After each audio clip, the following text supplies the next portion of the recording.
Welcome to the One Advantage podcast, exploring the intersections of pure power, culture, and agility. Your hosts, Jason Richmond, Mike Richardson, and Leo Bottary, co-founders of the One Advantage community of practice and advantage peer groups. For more information, please visit us at idealoutcomesinc.com. Hey everybody, welcome back to another episode of the One Advantage podcast. We're looking forward to a good one today. Inclusive cultures, innovative minds, and ideal outcomes. I love it. And we got a full house today, everybody. We got Jason here, we got Leo here. Before we get into the topic today, of course, we always like to find out where they've been and what they've been up to. Let's start with Leo. Where have you been, Leo? Quick trip to Vegas, and upcoming to Orlando, St. Louis, and Boston next week before making my final trip of the year to Bozeman, Montana. I think your Air Miles account did well this year. Oh, yeah. Hopefully you kept your status and maybe even got bumped up a bit. You weren't in Vegas for the Formula One by any chance, were you? The week after. I was there the week after, which I was told was a good thing because they said your hotel rates would have been triple what they were and you wouldn't have been able to move anywhere. So I was all right with that. And what about you, Jason? Are you still out here in Orange County or are you back home? I am. Last week there was a threat of snow in Colorado, and I says I'm going to Orange County. I like it. When the rest of the country is descending into snowmageddon, we're still getting crisp blue skies here. We're getting up to certain mid-60s, if not mid-70s. Yeah. And what else have you been up to, Jason? Oh, it's kind of been rinse and repeat the last couple weeks for me, Mike. It's been a lot of client engagements, a lot of year-end, wrapping up executive coaching engagements. Yeah. A lot of planning for 2024 and learning and development initiatives. So I've really spent the last couple of weeks doing a lot of client kind of year-end review engagements and, talking about the good, the bad, the ugly, looking for areas of continuous improvement, all that. So really regularly focusing the last couple of weeks and really the month on December of just kind of, wrapping up the year-end projects with clients and setting the stage for 2024. Yeah, beautiful. Excellent. Great. Well, I've by and large been around here, but up and down more and more to San Diego, of course. You probably saw we made an announcement that in addition to everything else I do with REF, I'm becoming a partner with REF San Diego. And I'm very excited about, being back at the front of the room, Leo, of peer forums and doing my thing again there and also speaking to other peer forums and doing a keynote for the Orange County REF community next week, which I'm really excited about. But apart from that, being at home and having Zoom calls with people all over the world, of course, and quite happy that I don't have the frequent flyer miles status that I used to have. But it's a bit of a pain when I do travel. Anyway, welcome back, guys. And our topic again today, inclusive cultures, innovative minds, and ideal outcomes. Learn the keys to success in creating a diverse and inclusive workplace where benefits include enhanced creativity and better employee engagement. Get some practical steps from identifying current cultural shortfalls to developing actionable plans and measuring progress to making your journey continuous instead of a one-time effort. Jason, this is right down the middle of your fairway. You want to get us started? In thinking about today's podcast and relating it to what I've been working on recently, something just screamed at me, and it's equal opportunities across your organization. When you come into an environment and you're trying to build an inclusive culture, right? There is such a huge leadership blind spot. And I've been dealing with this a lot lately with our clients some would call it favoritism, right? And it's that fact as a leader, and it's not purposeful. It truly is a bias or a subconscious, and they link it to higher efficiency, getting things done quicker. They got high levels of trust with certain people. And what happens is over time, from an inclusivity standpoint, is you're not really spreading out equal opportunity to everybody on your teams. Right. And I think that's a core fundamental of being inclusive, is taking all those opportunities. Everybody on your team inherently, to some degree, want to be challenged and want to have opportunity and want to pick up a new piece or be introduced to something different. And if we subconsciously, if we have that blind spot that we're in this mode of favoritism or go to the same direction or the same path all the time, we're really depleting our level of inclusivity within our organization. And it just came to me as I was preparing for this call, because I've been dealing with that with organizations in the last 6 months in my executive coaching and in our group work and our peer groups and our leadership groups. I think it's kind of running rapid right now. Yeah. And I think it's out of comfort level, my comfort zone, and the speed of getting things done. Yeah, and thanks for putting a spotlight on it, because I suspect it's more prevalent than perhaps people realize. And I think what Jason's speaking to everybody is, if you're not careful, you're best at getting better, but nobody else is. And you're really narrowing your capabilities and capacities, whereas you should be broadening them. Yeah. And of course, delegation, everybody, is a development opportunity. Now, do you sort of delegate and forget? Of course not. You need to delegate and coach and mentor. And then that investment, you get a payoff from that investment, that somebody has learned and grown and failed a little bit along the way. And I know that's a huge part of your work, Leo, this sort of learning loop that you talk about. And what else, Leo, comes to mind for you when you start thinking about this topic? Well, to what Jason spoke to, I think that and things like it become the most difficult things to address, because we're not even aware that we're doing them.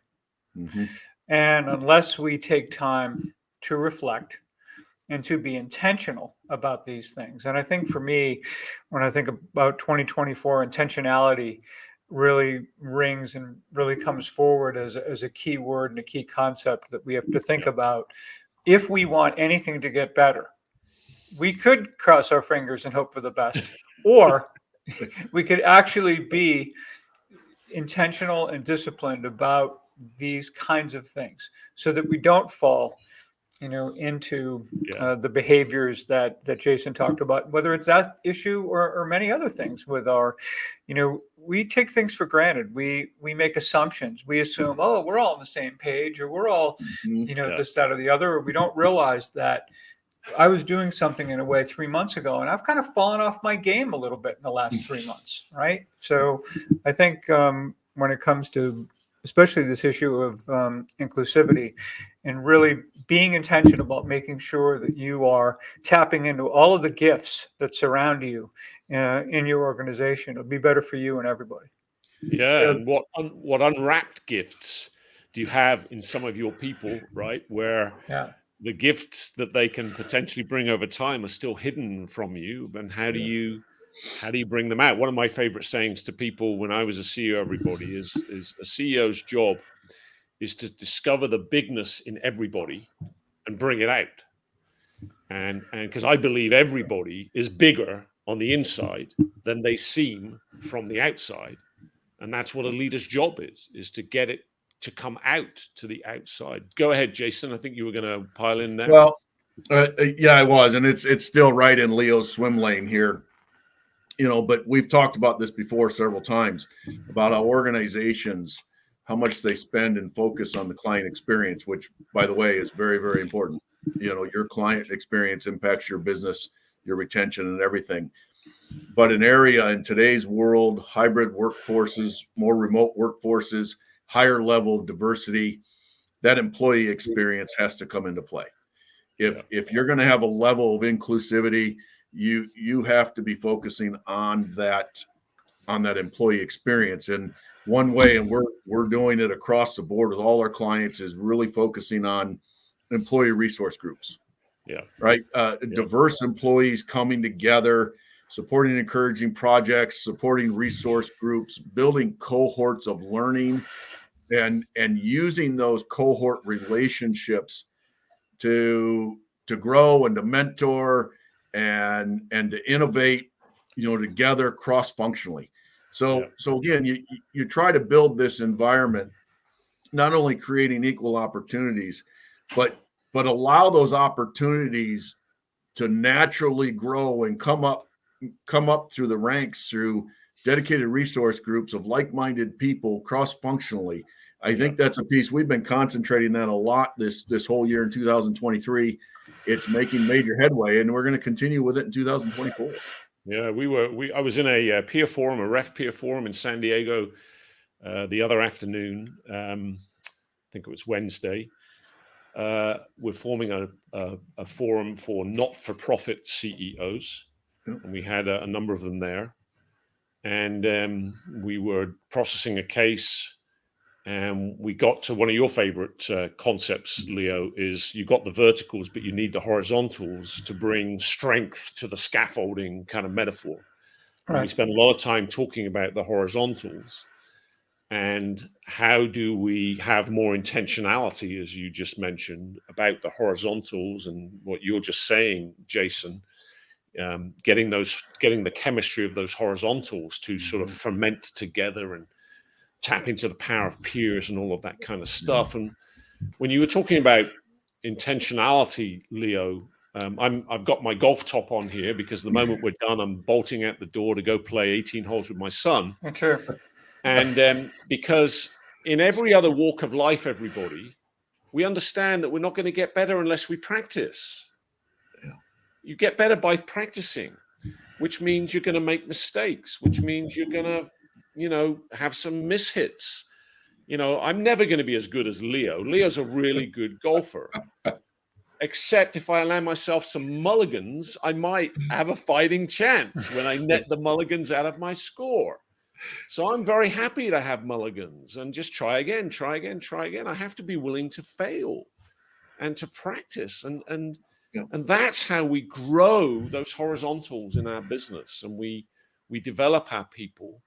And it isn't just the best getting better; it's everybody getting better. What would you weigh in on all of that, Leo? So, and to your point, it's more than just a top down. If you want, inclusivity to be and truly permeate your organization, it has to be among people as well. Mm-hmm. So if I want to see the best in my peers, I want to invite them into situations where we have opportunities to work together, where I may not otherwise. It's where we build trust. It's where we, again, discover those packages, that are wrapped until, we can bring forward those incredible gifts and talents they bring to the table. But until you work with them and until you build trust, that's when we start inviting that inclusivity far more intentionally. And it isn't just a top down, it has to run across your organization as well. If you can get everybody, including everybody, that really starts to make a huge difference. Yeah, and the other thing that popped when you were talking about intentionality is, my work around agility. You both know that I love to talk about luck. Luck is huge in agility.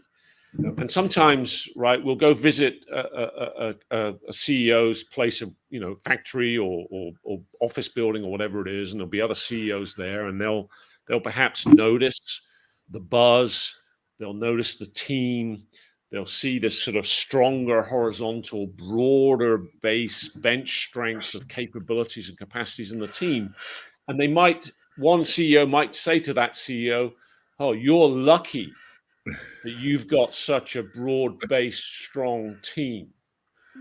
I'm not so lucky as you."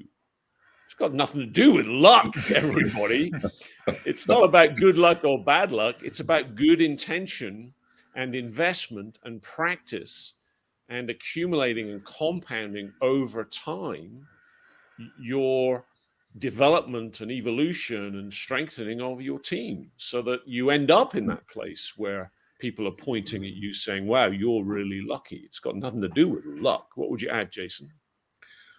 Well, I would say that any organization that doesn't believe in the power of inclusive cultures are going to face consequences, right?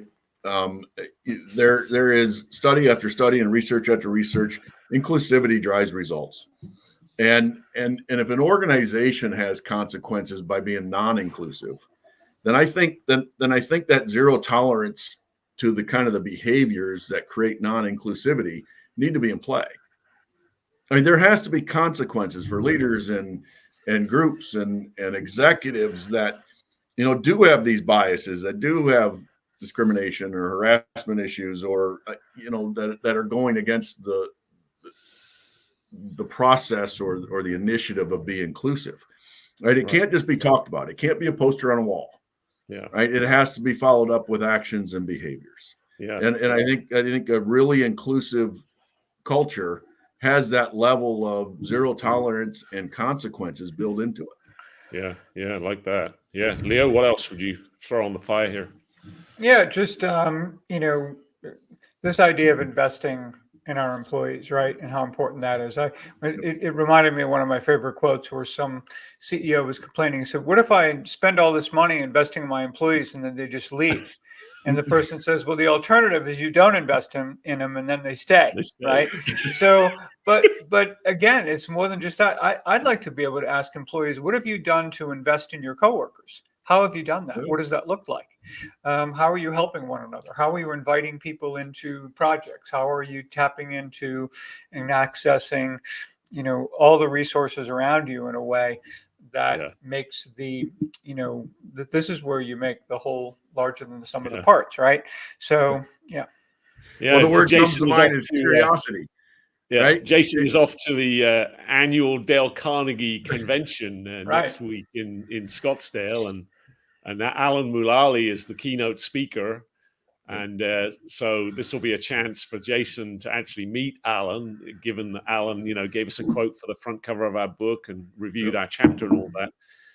And so I was sharing with them both that you know, I was lucky enough in 1999 to be the keynote speaker at a Dale Carnegie annual convention because we'd made a big investment in the UK and then globally around my division using Dale Carnegie's great stuff, which Ideal Outcomes is now a sort of on steroids. We made a huge investment in our people, and and we saw it really pay off. And so they asked me to come and sort of talk, you know, about the case study. And then, of course, you know, I ran a company again for 3 years, you know, in the last 5 years, and we made another huge investment in our people, and we won it again. And that's when I first met you, Jason. You flew into town to present us the award, and it pays off big time. You must see that time after time after time, Jason. Oh, absolutely. I mean, every week, every client we're working with, you know, again, today we're talking about, you know, inclusive environments and innovative mindsets and, you know, how they link together. Right. And really from a leadership perspective, in my opinion, you know, being inclusive of your team is absolutely a mindset. I had a business mentor very early on in my career. And I remember as I was developing and learning and growing and moving up and across organizations, you know, I asked Bob, I said, what's a key differentiator? And this goes with Leo's point he just made. He says, what separates, you know, leaders by creating high performing teams and inclusive environments and, you know, people working together. And Bob said, curiosity. You have to have an appetite of curiosity. Yeah. You know, how can you include people? How can you work with them?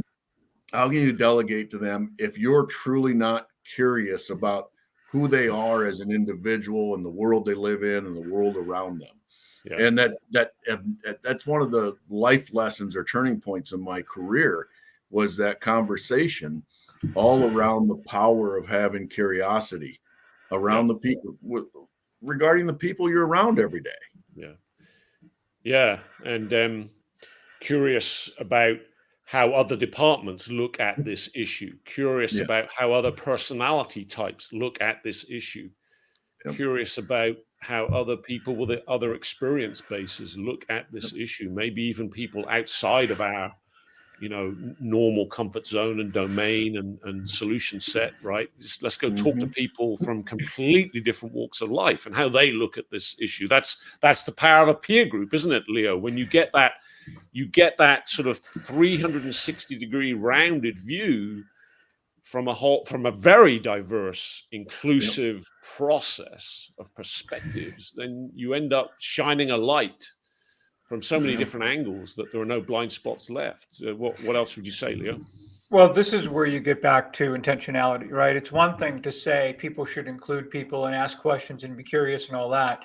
But unless you are intentional about creating forums for making that possible, right? So when you bring people together in that way, it's amazing what happens when people start to really get to know each other, not just as coworkers, but to get to know each other's story. They get to know their aspirations and what makes them tick, and they look beyond the wrapping, right? And they get to see who and what these people are all about.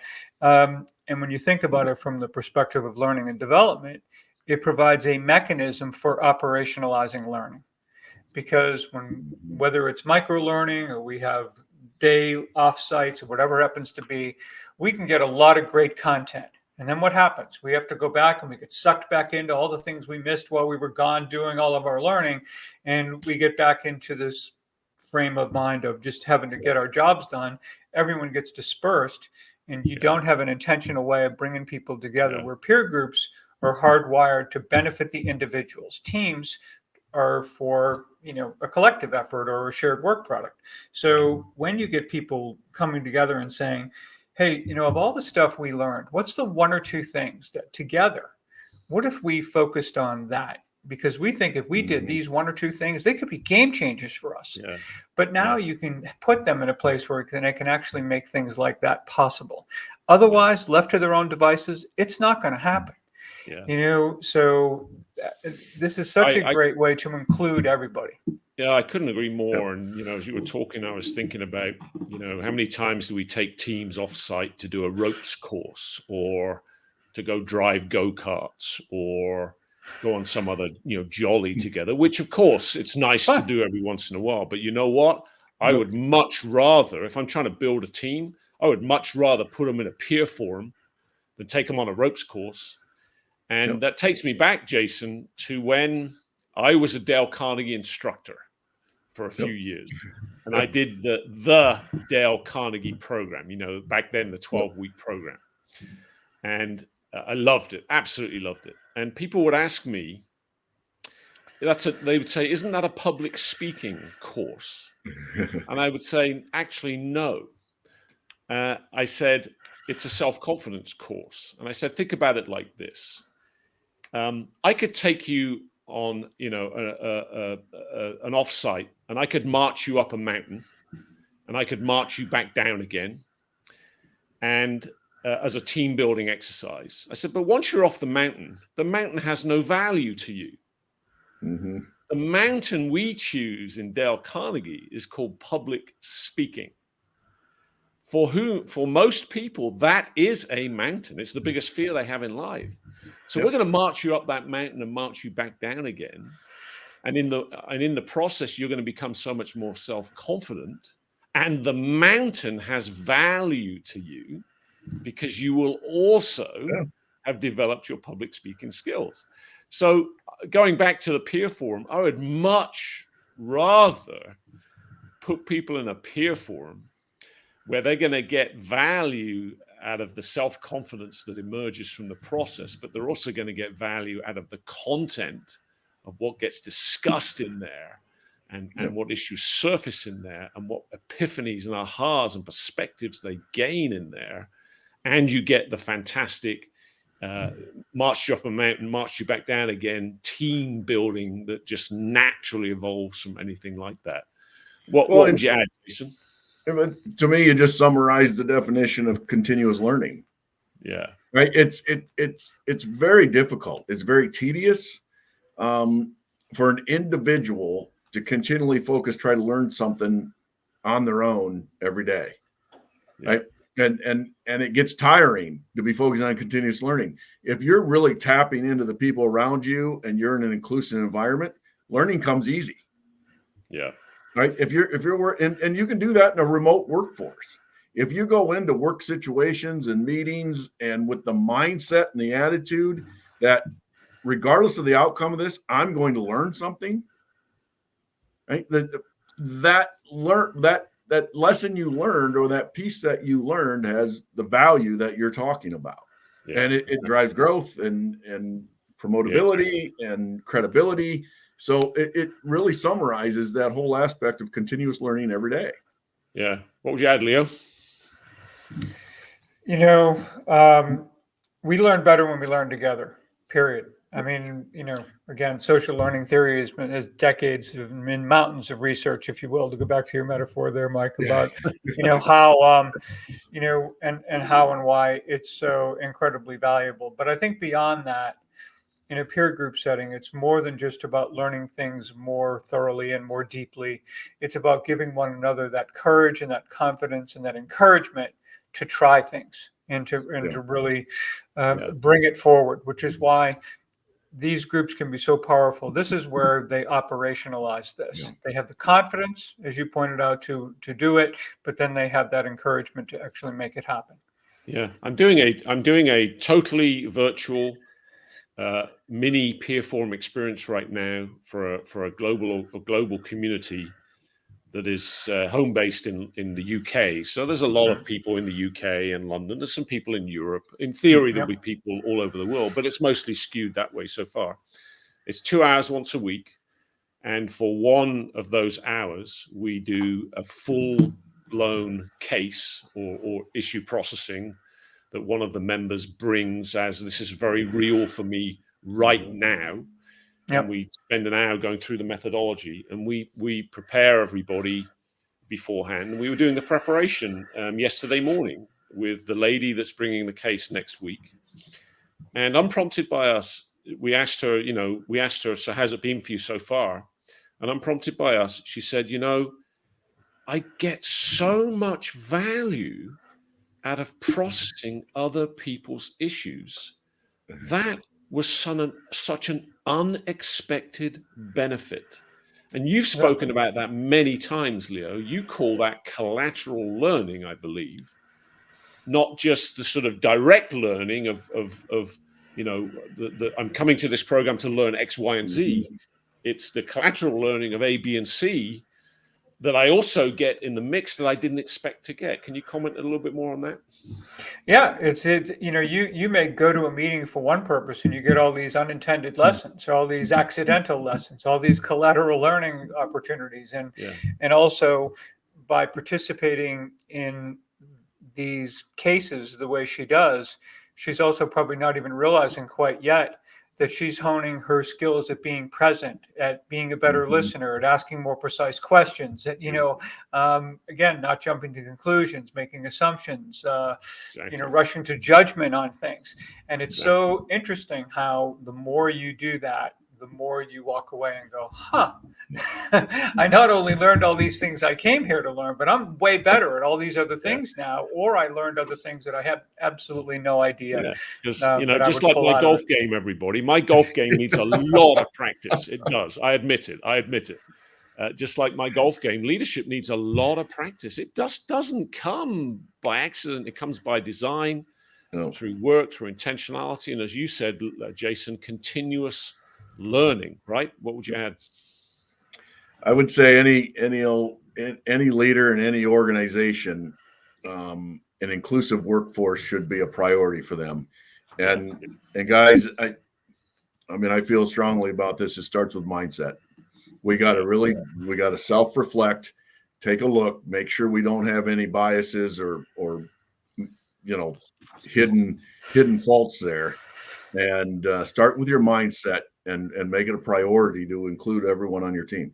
And indeed, the topic title for today, everybody, is Inclusive Cultures, Innovative Minds, and Ideal Outcomes. Do you see what they did there, Leo? Do you see that they snuck the company name into that title there? I guess it's not by accident. No. Very intentional. Jason's company, everybody, is called Ideal Outcomes. I mean, what a great choice of company name. What I guess over a decade ago now. Jason. And so it really all does arrive at, it all sort of works backward from there, doesn't it? If you want ideal outcomes, you're going to need innovative minds, which means you're going to need inclusive cultures. Final few words, Jason, what do you want to leave our listeners with? No, I just want to say, keep practicing. Keep swinging the golf club. Continually take the risk to include your people, and please don't fall down this trap of favoritism, if you will, for speed. Yeah, beautiful. What would you add? Final few words, Leo? I just think for those of you skeptics out there who do practice golf but realize you're never going to get any better, this is easier than that. If you do this, you actually will get better.